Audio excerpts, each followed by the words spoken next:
Halo guys, bertemu lagi di channel kesayangan kita semua. Di video kali ini, kita membahas mengenai rahasia kelam dari sejarah kerja paksa pada zaman kolonial dulu. Sebelumnya jangan lupa like, komen dan subscribe serta share channel ini agar channel ini dapat terus berkembang dan dapat memberikan informasi penting bagi kalian semua. Dan jangan lupa aktifkan tombol lonceng notifikasi agar kalian bisa update video terbaru dari channel ini. Romusha merupakan kerja paksa pada zaman pendudukan Jepang di Indonesia. Banyak warga pribumi yang meregang nyawa karena kerja paksa ini. Sebelumnya beredar video zaman dahulu yang menyebutkan bahwa Soekarno menjadi mandor Romusha. Ternyata video ini tak sepenuhnya salah karena dalam sebuah sumber disebutkan bahwa Soekarno pernah mengakui dirinya yang menggiring rakyat pribumi untuk melakukan Romusha. Loh kok bisa? Iya dong. Lantas bagaimana cerita mengenai hal ini? Berikut ini ulasannya.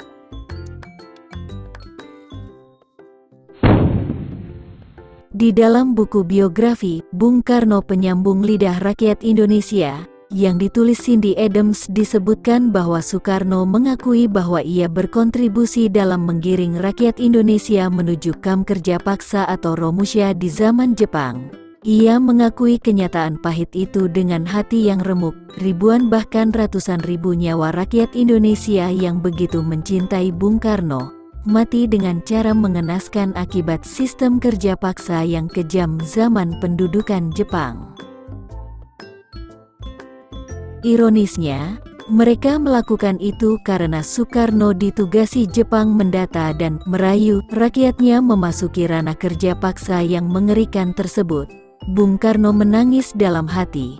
Ia tahu para Romusha yang dikirim ke Burma, hampir 99% mati. Ada yang mati kelaparan, mati disiksa, mati dipenggal kepalanya, mati di dalam gerbong kereta tertutup yang berisi ribuan Romusha. Mereka dipaksa bekerja hingga tinggal kulit pembalut tulang.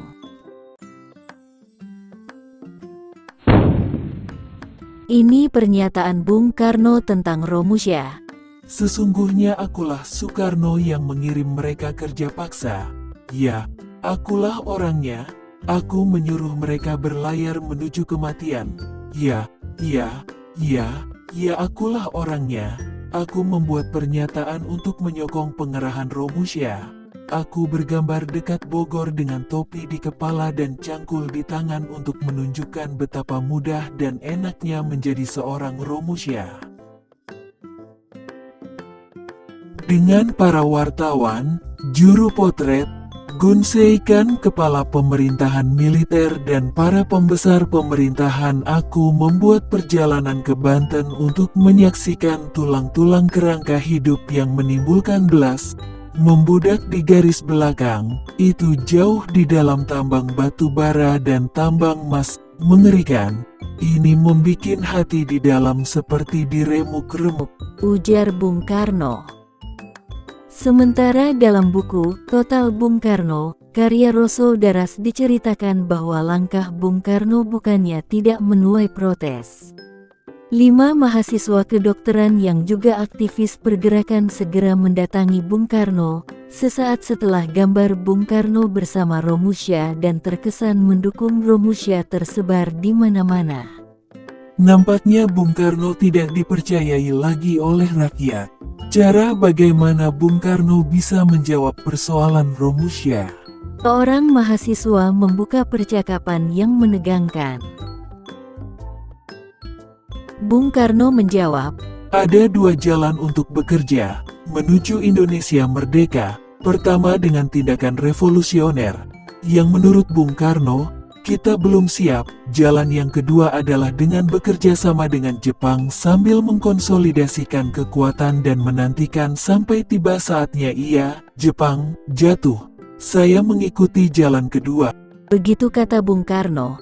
Tidak puas dengan jawaban Bung Karno, mahasiswa lain menimpali.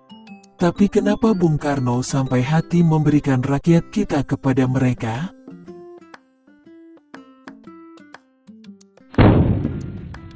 Nah, Itulah sekelumit kisah sejarah kelam mengenai Romusha, kerja paksa zaman pendudukan Jepang yang ternyata melibatkan Bung Karno.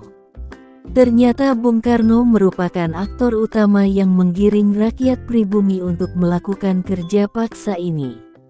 Semoga video ini dapat memberikan informasi penting bagi kalian semua. Jangan lupa like, komen dan subscribe channel ini agar channel ini dapat terus berkembang.